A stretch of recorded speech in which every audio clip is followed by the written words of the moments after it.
আসলে সত্যি কথা বলতে কি আমি গুছিয়ে কথা বলতে পারি না। আপনারা আমাকে দেখতে জোর করে আমার থেকে নিচ্ছেন, আমি অভ্যস্ত না। সেদিনের ঘটনাটা খণ্ডিত ভিডিওটাই হয়েছে। সেখানে আমি গিয়েছিলাম, প্রশাসন আমার কাছ থেকে সহায়তা চেয়েছে।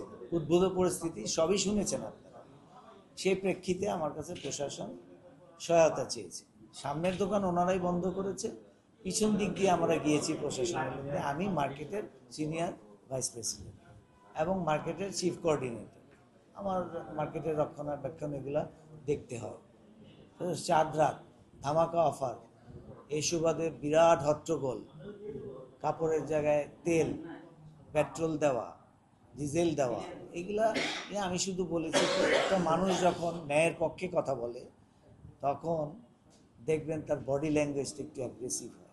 যখন প্রতিবাদ করবে, আমি কি বলেছি, আপনি প্রেসিডেন্ট মানেন না, সভাপতি মানেন না, আপনি সেক্রেটারি মানেন না, কমিটি মানেন না, আজও অবধি কারোর সাথে উনি কথা বলেননি। এবং জীবনে এই 30 বছর এখানে ব্যবসা করে উনি বোধহয় 3 বছর, আমি জানি না, 3-4 বছর ওনার সাথে আমার একবারও কথা হয়নি।